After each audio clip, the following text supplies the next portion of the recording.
Hello and welcome back to school ji. मैं लेकर आई हूँ फिर से आपके लिए मैथ्स को मजेदार बनाने के नए तरीके। ठीक है, अब मजेदार कैसे बना सकते हैं? जब हम क्या है मैथ्स को बार बार प्रैक्टिस करते रहेंगे और हमें क्या है टिप्स में याद हो जाए, है ना, करने की जरूरत ही नहीं पड़ेगी। मैम ये तो हमें आता है। ठीक है, तो हम इसी तरह से कुछ करने वाले हैं। आज अपना नया टॉपिक स्टार्ट, वो है आपका nth term of an AP. AP क्या होता है?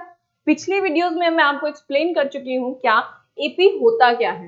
एपी एक ऐसी लिस्ट ऑफ द नंबर्स है, यानी एक लिस्ट ऑफ द नंबर है जो कि कैसे मिलती है, बाय एडिंग अ पर्टिकुलर, या मैं कहूँ एक फिक्स्ड नंबर को जब प्रीवियसली किसी भी टर्म में ऐड करते रहे तो हमें क्या मिलती रहती है, एपी की टर्म्स मिलती रहती है। तो ऐसे ही लिस्ट ऑफ द नंबर्स को कहा जाता है अरिथमेटिक प्रोग्रेशन यानी एपी।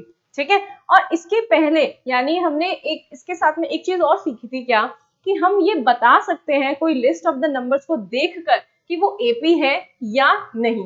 अब देखकर से मेरा मतलब क्या है कि हम उसको क्या करें, कॉमन डिफरेंस निकाल लें और हम बता दें अगर कॉमन डिफरेंस सेम आ रहा है तो वो सेम है यानी एपी है, अगर कॉमन डिफरेंस सेम नहीं आ रहा है तो वो एपी नहीं है। ठीक है, और एपी आप खुद से भी फॉर्म कर सकते हैं। यस, अगर आपको क्या पता हो, first term and common difference. ठीक है, first term and common difference अगर हमें पता है तो हम क्या बना सकते हैं, एपी बना सकते हैं। अगर एपी बना सकते हैं तो हमें ये भी बताया गया था कि out of a given number, list का जो नंबर था, out of a given list of the numbers हम ये बता सकते हैं कि वो एपी है। अगर है तो उसका क्या बताइए, 3 मोर टर्म्स और लिख दीजिए। ठीक है, अब बात आती है कि कंटिन्यूएशन में ना कह के मुझे रैंडमली कोई कह दिया जाए कि ये आपके पास एपी है और इसका 7th टर्म निकालो, इसका 12th टर्म निकालो, इसका 16 टर्म निकालो। तो इसके लिए मेरे पास क्या है, एक जनरल फॉर्मूला होना चाहिए कि मैं कैसे भी उसको क्या है, कोई भी टर्म रैंडमली पूछ लिया तो वो निकाल सकूं। ठीक है, तो इसके लिए फॉर्मुलेट कर लेते हैं, एक फॉर्मूला खुद से बना लेते हैं, कोई बात नहीं। देखो, मैंने आपको बताया था कि अगर आपके पास ये नंबर्स कैसे हैं, एपी में है, for example A B C D, मैंने कहा ये एपी में है, तो ये भी बताया था ये नंबर्स कैसे दिखने वाले हैं, इस तरीके से दिखने वाले हैं, A plus D, A plus 2d and A plus 3d and so on. ठीक है, ऐसा क्यों? क्योंकि आपको बताया था एपी एक ऐसी लिस्ट ऑफ द नंबर है जिसमें जो आपका टर्म है वो कैसे मिलता है, पहले वाली टर्म में कुछ पर्टिकुलरली ऐड कर दिया जाए, वो जो पर्टिकुलर नंबर था वो उसे हम क्या कहते हैं, कॉमन डिफरेंस, और उसे रिप्रेजेंट किया जाता है डी से। ठीक है, तो मैंने क्या किया, पहले वाली टर्म में कॉमन डिफरेंस ऐड कर दिया तो ए प्लस डी यानी कि बी सेकेंड टर्म आ गया। अगर मैंने इसी टर्म में एक बार और डी ऐड कर दिया यानी ए प्लस डी यानी ए प्लस 2d, तो मुझे थर्ड टर्म मिल गई। अब सो ऑन, इसी तरीके से आप करते जाओ तो आपको क्या है, टर्म्स मिलती रहेंगी। बट यहाँ पर ऑब्जर्व करने वाली चीज मैंने आपको क्या बताई, देखो a1 यानी कि फर्स्ट टर्म, a1 क्या था मेरे पास, a। ठीक है, मैंने आपको नोटेशन पहले भी बताया है कि a1 इज यानी उसके जो आप सुपरस्क्रिप्ट की बजाय जब आप सबस्क्रिप्ट में कोई नंबर लिखते हैं तो वो उसका क्या बताता है, नंबरिंग बताता है। ठीक है, तो a1 इधर a है, a2 क्या हो गया यहाँ पर a प्लस डी, a3 क्या हो गया आपके पास a प्लस 2d, और a4 सिमिलरली क्या हो गया a प्लस 3d। ठीक है, समझ में आया?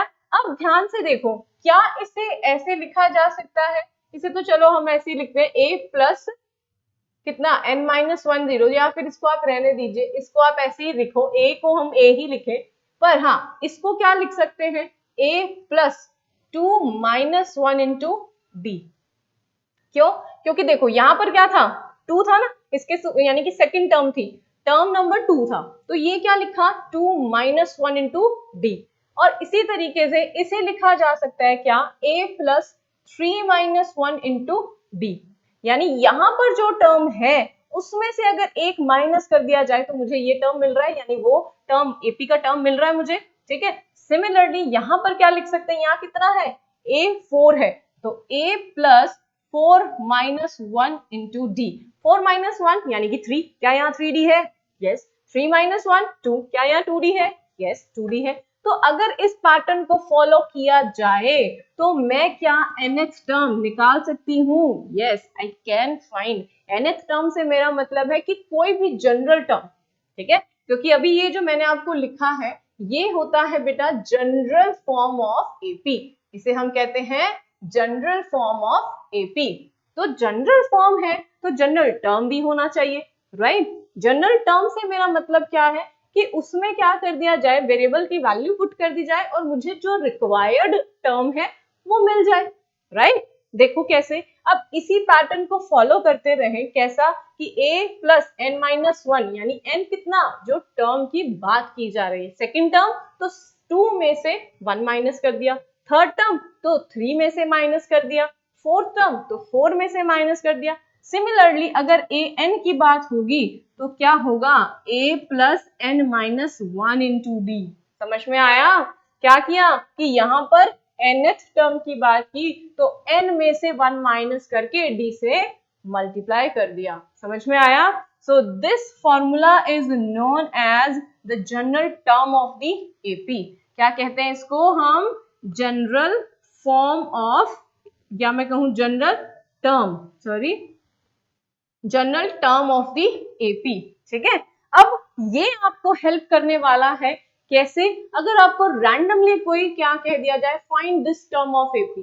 फॉर एग्जांपल मैंने लिखा, एक एपी लिख दिया यहाँ पर 2 4 6 8 एंड 10। आप जानते हो ये एपी है, क्यों है? क्योंकि यहाँ पे कॉन्स्टेंटली हम 2 ऐड करते जा रहे हैं प्रीवियस टर्म में, तो मुझे नेक्स्ट टर्म मिलता जा रहा है ना। नेक्स्ट टर्म मैं इजीली बता सकती हूँ, लेकिन अगर मुझे कह दिया जाए क्या, A17 निकालो, ये एक एपी है, इस एपी का 17th टर्म निकालो, ठीक है। तो आप क्या करेंगे, आप लिखेंगे ये वाला फॉर्मूला और यहाँ पर n की जगह क्या पुट कर देंगे, 17, ठीक है।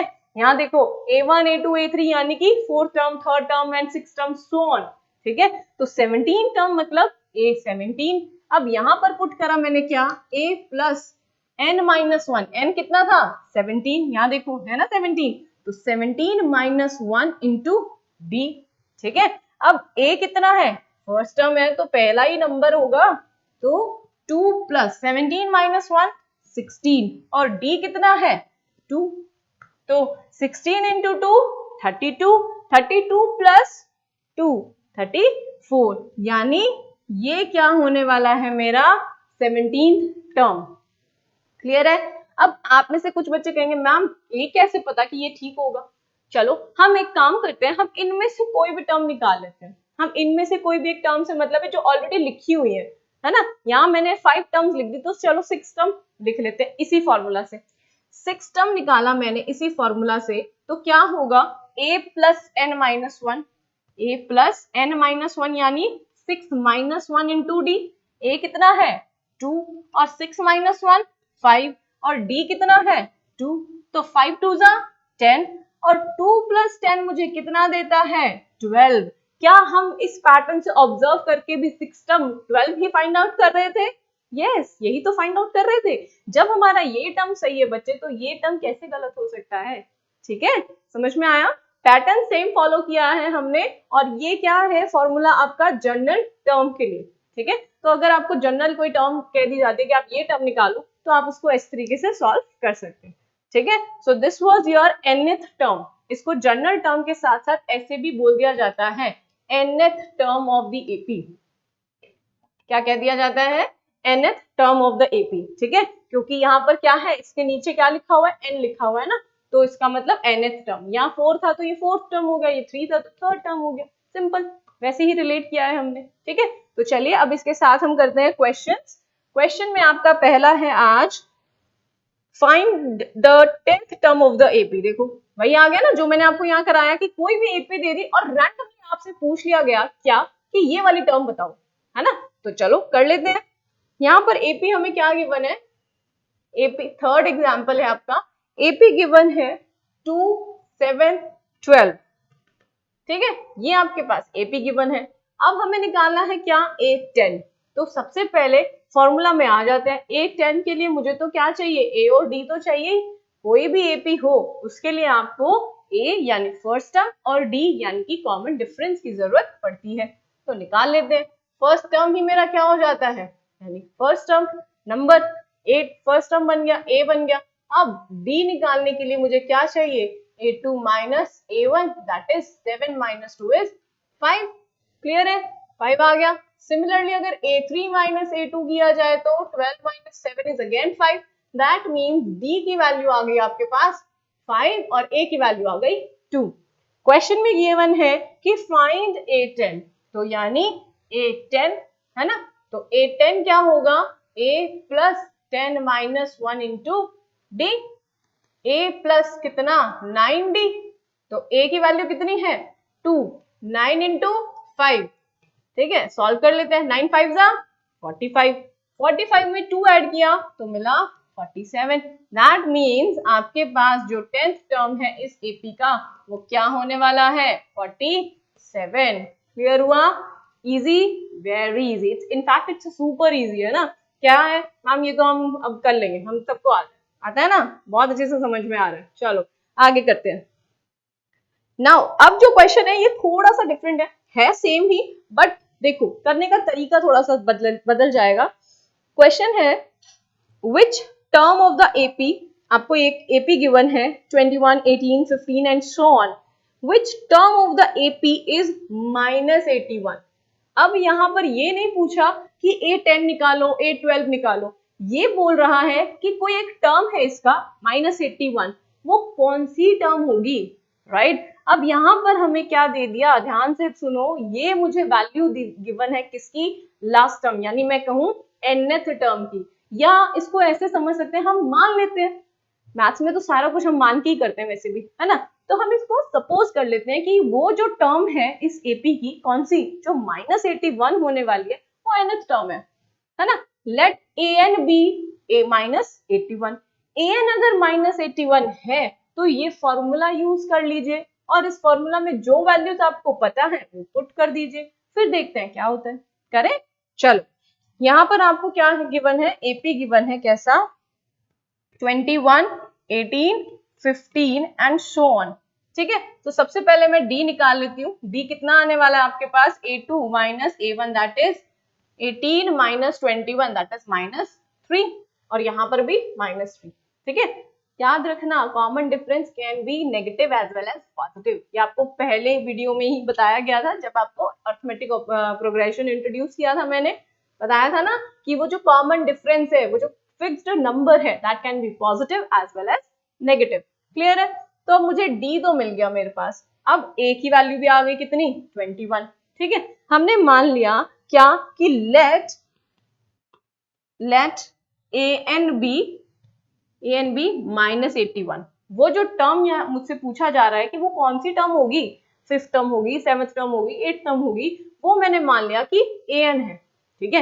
ए एन क्या है माइनस 81, तो फॉर्मूला लगा देते हैं, A N is equal to A plus N minus 1 into D. अब इस फॉर्मूला में जो वैल्यूज आपको पता है पुट कर दो, मुझे ए एन की वैल्यू पता है दैट इज माइनस 81, मुझे ए की वैल्यू पता है दैट इज 21, और मुझे क्या पता है यहाँ पर डी की वैल्यू पता है, डी कितना है माइनस 3। जब भी आपके पास कोई नेगेटिव टर्म आती है, do not forget to put that in bracket, उसे ब्रैकेट में रखना मत भूलना, क्यों, क्योंकि वो हमें हेल्प करता है कि हम कोई मिस्टेक ना करें, क्योंकि माइनस से थोड़ी बहुत मिस्टेक हो जाती है ना, तो आपने क्या करना है ब्रैकेट में रखना है, नेगेटिव कहीं पर भी आता है put that in bracket. Now अब ध्यान से देखिए, क्या यहाँ पर आपके पास 21 कैसा है, एडिशन में है, ठीक है, तो आपने क्या करना है, इसको लेफ्ट हैंड साइड अगर लेकर जाना चाहें तो लेकर जा सकते हैं, जैसे कि माइनस का 81, ये यहाँ पॉजिटिव है, जब इधर गया तो ये क्या हो गया minus 21, and here we will be left with minus 3 into n minus 1, n minus 1 को मल्टीप्लाई करते हैं माइनस 3 से, तो मुझे मिला minus 3n minus minus plus 3। तो यहाँ पर देखो टर्म डेफिनेटली आपके पास आने तो होना तो एडिशन है, बट होगी कैसी नेगेटिव टर्म, सॉल्व कर लेते हैं। ये कितना आ रहा है माइनस का 102, 1 plus 1 2 and 8 plus 2 10 is equals to minus 3n plus 3, right. अब ये प्लस का 3 जो है वो वापस से इधर जाएगा, तो क्या बन जाएगा minus 102 minus 3 is equals to minus 3n। Right. तो ये बन गया -105, ठीक है। ये यहाँ देखिए, यहाँ कर रही हूँ मैं थोड़ा सा part, -105 is equal to -3n। अब आपको पता है क्या, अगर दो टर्म्स आपस में इक्वल है तो अगर मैं टर्म्स की साइड चेंज कर दूं तभी भी तो इक्वल रहेंगी वो। अगर मैंने कहा कि a की वैल्यू क्या है, 2 है, तो 2a की वैल्यू है, बात तो वही है। तो मैंने क्या किया, साइड्स को चेंज कर दिया, -3n इज इक्वल टू -105 और यहां से -3 को ट्रांसपोज कर दिया, यानी n is equal to -105 upon -3। तो माइनस से minus cancel and here you will get 21। That means हमें n क्या मिल गया, हमें मिल गया 21 मिल गया, ठीक है। n की वैल्यू मुझे क्या मिल गई, 21, ठीक है। अगर किसी को प्रॉब्लम है मैम हमें दिख नहीं रहा, तो आप इसको क्या कर सकते हो, खुद से भी कैलकुलेट कर सकते हो। मेथड तो आपको पता लग ही गया। अब तो सिंपल क्या है, एडिशन सब्ट्रैक्शन ही किया है मैंने, ठीक है। और मैं बोल रही हूँ तो आपको समझ आ रहा होगा कि n की वैल्यू 21 आ रही है, ठीक है। n की वैल्यू क्या है, 21 आ रही है। इसका मतलब क्या हो गया बेटा, यहाँ पर पुट करिए n को, क्या हो गया, A21। दैट मीन्स -81 इस AP में कहाँ आने वाला है, इस AP में आएगा वो A21, यानी 21st टर्म भी क्या हो जाएगी इसका, -81। क्लियर है, समझ में आया, आगे चले, चलो आगे दिया है आपको, determine the AP whose third term is 5 and seventh term is 9। अब ये तो अलग ही दे दिया हमें, हमें ना तो A के बारे में बताया ना D के बारे में बताया, तो हम कैसे निकालेंगे, हम कैसे AP निकाल सकते हैं। तो yes, we can find the AP अगर मुझे कुछ टर्म्स के बारे में पता है। तो यहाँ पर कुछ टर्म्स क्या है, आपको थर्ड टर्म यानी A3 पता है और सेवेंथ टर्म यानी A7 पता है, ठीक है। तो हम लिख लेते हैं इंफॉर्मेशन जो भी हमें गिवन है। क्वेश्चन नंबर 5 हमें कहा गया है कि A3 यानी थर्ड टर्म हमें कितना गिवन है, 5 और A7 मुझे गिवन है 9। क्लियर है, ठीक है। अब A3 गिवन है और A7 गिवन है, मुझे बनाना क्या है AP, कि ये वो कौन सी AP है जिसका थर्ड टर्म 5 है और सेवेंथ टर्म 9 है। निकालते हैं कैसे। आप ऐसे क्वेश्चंस को आपने कैसे करना है, पे अटेंशन। जब भी आपको क्या है टर्म्स के बारे में बात की जाएंगी तो आप उनका जनरल फॉर्म निकाल लो।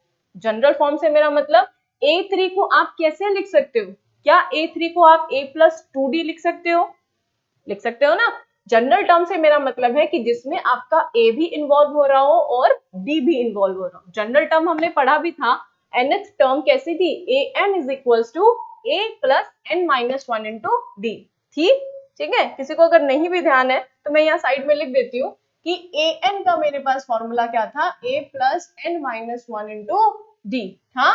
और इसे ही मैंने क्या कहा था, जनरल टर्म, राइट कहा था। तो जनरल टर्म, अब टर्म्स का भी क्या है, जनरल फॉर्म है। जनरल फॉर्म कि इस फॉर्म में A और D की फॉर्म में लिख दो। तो लिखो, देखो यहाँ पर क्या आया, A3 को लिखा जा सकता है क्या, A+2D is equal to 5। Similarly A7 को लिखा जा सकता है क्या, A+6D इज इक्वल टू 9। लिख सकते हैं, ठीक है। अब देखो यहाँ पर थोड़ा सा मेथड हमें क्या यूज करना है, जो हमने चैप्टर 3 में पढ़ा था। चैप्टर 3 में हमने ये पढ़ा था क्या, pair of linear equations in two variables को कैसे सॉल्व करना है। Pair of linear equation in two variables, या मैं कहूं कि ये जो आपके पास दो इक्वेशन दिख रही है, क्या ये लीनियर इक्वेशंस है। यस, क्यों, क्योंकि यहाँ पर वेरिएबल जो A और D है इनकी पावर क्या है, 1 है। यस, ये लीनियर इक्वेशन तो है। क्या ये दो वेरिएबल्स में है, यस, इनके पास दो वेरिएबल है, कौन कौन से, A और D, राइट। अब A और D है तो यानी कि ये तो बन गया, पेयर ऑफ लीनियर इक्वेशंस तो बन गया, टू वेरिएबल्स में भी बन गया। अब इनको सॉल्व करने के लिए हमने क्या है, मैथड्स पढ़े थे। कौन कौन से थे वो मैथड्स, वो मैथड थे substitution, elimination and cross multiplication. याद आया, यस। तो यहाँ पर मैं यूज करने वाली हूँ एलिमिनेशन मैथड। एलिमिनेशन मैथड में क्या था कि किसी एक वेरिएबल के कांस्टेंट्स को सेम बना लो और क्या कर दो, एडिशन या सब्ट्रैक्शन। एडिशन कब होगा, जब उनका, जिन वेरिएबल्स का मैंने क्या किया, कोएफिशिएंट सेम बनाया, अगर उनका साइन क्या है, ऑपोजिट है तो एडिशन कर दो, अगर साइन कैसा है, सेम है तो सब्ट्रैक्शन कर दो। सिंपल, याद आया? यस, चलो करते हैं। अब यहाँ पर देखिए क्या है, दो इक्वेशन है आपके पास, a plus 2d is equal to 5, a plus 6d is equal to 9। तो यहाँ पर मैंने क्या किया, ऑलरेडी एक कोफिशिएंट जो था सेम था किसका, a का, ठीक है, दोनों के पास 1 है। तो मैंने क्या किया, यहीं पर लिख रही हूँ मैं, a plus 6d is equal to 9। Coefficient इनका सेम है, प्लस साइन भी सेम है, तो क्या करना है, सब्ट्रैक्शन। सब्ट्रैक्शन किया, ये हो गया कैंसिल, और यहाँ बचा 2 माइनस 6d यानी माइनस 4d, और ये कितना बन गया, माइनस का 4। 9 माइनस 5 तो 4 होता है, एंड यहाँ पर माइनस 9 था तो माइनस 4 आ गया। तो d की वैल्यू मुझे क्या मिल गई, माइनस 4/4, दैट इज 1। समझ में आया? अब इस d की वैल्यू तो मिल गई, यानी मुझे AP बनानी थी, AP में मुझे चाहिए a और d, तो d तो मिल गया मुझे, ठीक है। अब a और ढूंढ लेते हैं। मुझे क्या पता है, मुझे ये पता है कि a प्लस 2d 5 है और a प्लस 6d 9 है। Any of these equation you can use, इन दोनों में से कोई भी इक्वेशन यूज कर सकते हैं हम। करना क्या है कि ये जो d की वैल्यू आई है इसमें पुट कर दो। कैसे, a प्लस 2 इंटू 1, ठीक है, तो a प्लस 2 इंटू 1 कितना हो गया, 2, और ये जो 2 था यहाँ एडिशन में था, दूसरी तरफ ले जाओ, ये क्या बन गया फिर, a is equal to 5 minus 2 which gives you a is equal to 3। So now I have, क्या है मेरे पास, a की वैल्यू 3 और d की वैल्यू 1। समझ में आया? तो यानी कि अब मैं क्या निकाल सकती हूँ, AP निकाल सकती हूँ। तो बताइए AP क्या होने वाली है, AP होगी फर्स्ट टर्म से स्टार्ट, और a plus D 4 5 6 7 and so on, है ना। नाउ लेट्स क्रॉस वेरीफाई, क्या इस AP में थर्ड टर्म 5 है, A1 A2 A3, yes, third term is 5। क्या इस AP में सेवेंथ टर्म 9 है, सेवेंथ टर्म तो अभी निकाली नहीं, हम निकाल लेते हैं। कैसे, कितना निकाला हमने, 3 4 5 6 7, नाउ 8 9 एंड सो ऑन, ठीक है। अब सेवेंथ टर्म देखते हैं, A1 A2 A3 A4 A5 A6 A7, yes, A7 is 9, that means our method और आवर AP जो हमने अभी निकाला है वो बिल्कुल ठीक है, ठीक है। समझ में आया? Very nice. चलो नेक्स्ट करें। समझ में आया ना, बहुत ही इजी है, सिर्फ हमें जो गिवन है उसी के ऊपर ध्यान देना है, और ये याद रखना है माइंड में कि AP निकालने के लिए मुझे A और D चाहिए, ठीक है। समझ में आया? अब जो क्वेश्चंस के टाइप है वो आपने देख लिए, राइट। चलो आगे करते हैं। Yes, this is also very different question. Example 6 कहता है चेक, यानी अब ढूंढना है, फाइंड आउट करना है। Check whether 301 is a term of the list of the number 5 11 17 23। अब मुझे क्या कह दिया गया है कि मुझे ये बताना है कि ये जो लिस्ट ऑफ द नंबर है क्या 301 इसी का पार्ट है और नॉट। करते हैं, लेकिन करना कैसे है, देखो मैंने लिखा कि क्या 5 11 17 23 and so on. First of all let us find कि ये AP है या नहीं, AP है या नहीं, ठीक है। फाइंड करते हैं, कैसे, D निकाल लेते हैं। D कैसे मिलेगा, 11 माइनस 5 दैट इज 6, और 17 minus 11 that means again 6, 23 minus 17 that means again 6। Yes, ये AP तो फॉर्म कर रहा है, क्यों, क्योंकि कॉमन डिफरेंस सब में सेम आ रहा है, ठीक है। तो आप ये कहेंगे the given list of the numbers, here I am writing thus the given list of the numbers, given list of numbers form an AP, ठीक है। ये जो है given list of the numbers जो यहाँ दिख रही है आपको, ये एक AP फॉर्म करता है, ठीक है। अब AP फॉर्म करता है, मुझे ये बताना है कि 301 इस AP का है या नहीं पार्ट। तो मान लेते हैं, याद करो मैंने आपको एक -81 वाला क्वेश्चन करवाया था जिसमें कहा था कि ये कौन सी टर्म होगी, हमें ये तो नहीं पता कौन सी टर्म होगी, तो मान लेते हैं। तो हम ऐसे भी इसको भी मान लेते हैं कि लेट, ये इसका पार्ट है और ये nth टर्म है ना, कोई है, मान लेते हैं, ठीक है। तो मान लेते हैं क्या कि let the nth term, let an या nth टर्म बी 301, है ना। अब 301 है तो कर लेते हैं, फिर से वही करेंगे जो हमने क्या किया उस क्वेश्चन में किया था -81 वाले में, ठीक है। कर लेते हैं क्या कि फॉर्मूला लगाया an is equal to a plus n minus 1 into D. जिन जिन की वैल्यूज आपको पता है आप वो क्या कर दो, यहाँ पुट कर दो। an की पता है, a की पता है और डी की पता है, ए एन की क्या लेनी है 301, ए की क्या लेनी है आपने 5 plus n minus 1 into D, D कितना निकाला अभी हमने 6। क्लियर है? चलो नेक्स्ट अब इसको सॉल्व कर लेते हैं। 5 प्लस 6n माइनस 6 आएगा, क्या किया सिंपल मल्टीप्लीकेशन किया n माइनस 1 का 6 से, तो 6n माइनस 6। अब देखो 5 minus 6, 5 minus 6 gives you minus 1 plus 6n। अब इसको क्या करना है, ट्रांसपोज कर दो, ले जाओ दूसरी तरफ, क्या हो जाएगा, इट विल गिव यू 301। मैं फिर से क्या कर रही हूँ बच्चे, साइड्स चेंज कर रही हूँ, I am just changing the sides. मैं लिख रही हूँ 6n is equals to 301 plus 1 which gives you 302। यहाँ पर 6 मल्टीप्लीकेशन में है, डिवाइड में चला जाएगा, n is equals to 302 divided by 6। Now what will value I will get, क्या वैल्यू मिलेगी, सिंपल डिवाइड करके देख लेते हैं, क्या ये कंप्लीटली डिविजिबल है, देखते हैं। 6 5 जा 30, बट 2 तो डिविजिबल नहीं है ना, तो यहाँ पे क्या आ गया 5 पॉइंट समथिंग आने वाला है, विच आई एम नॉट डूइंग। ये जो डिवीजन पार्ट है ये आप कंप्लीट खुद से करेंगे, बट हाँ ये मैं बता सकती हूँ कि ये कंप्लीट डिवीजन तो नहीं है, इसका मतलब जो n आ रहा है वो फ्रैक्शनल आ रहा है, n फ्रैक्शनल आ रहा है, that gives you a proper hint और प्रॉपर आंसर कि ये जो 301 है वो इस एपी का पार्ट नहीं है। क्यों नहीं है, क्योंकि बेटा आप जानते हो ये जो n है ये वैल्यू कैसी ले सकता है, पॉजिटिव ले सकता है, नेगेटिव ले सकता है, बट फ्रैक्शनल नहीं लेगा।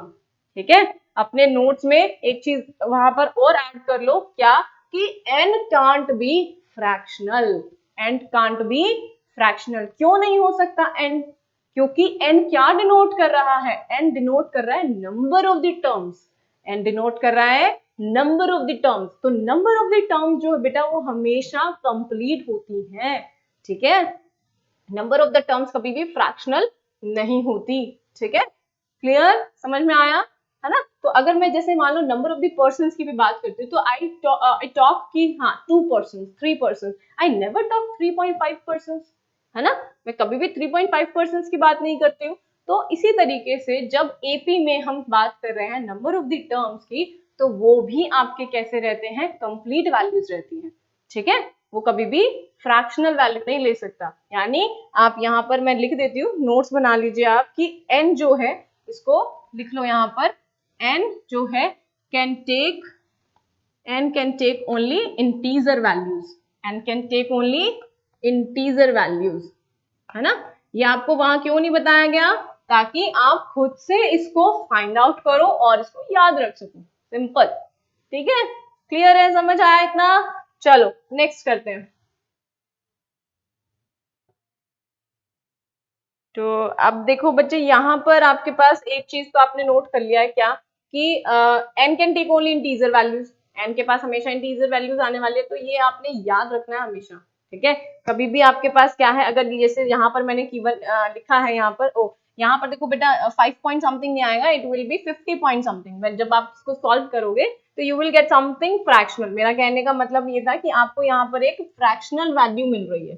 ठीक है, यहाँ पर एक फ्रैक्शनल वैल्यू मिल रही है, तो ये कभी भी पॉसिबल नहीं है। ठीक है, ये कभी भी पॉसिबल नहीं है, तो आप इसको क्या है यहीं पर ही छोड़ सकते हो, इसको आपको पूरा सॉल्व करने की जरूरत नहीं है एग्जाम में भी। ठीक है, आपको ये दिख रहा है कि ये कंप्लीट डिवाइड नहीं हो रहा है, तो मत करो डिवाइड। ठीक है, क्लियर, तो चलिए ठीक है, फिर नेक्स्ट क्वेश्चन करते हैं।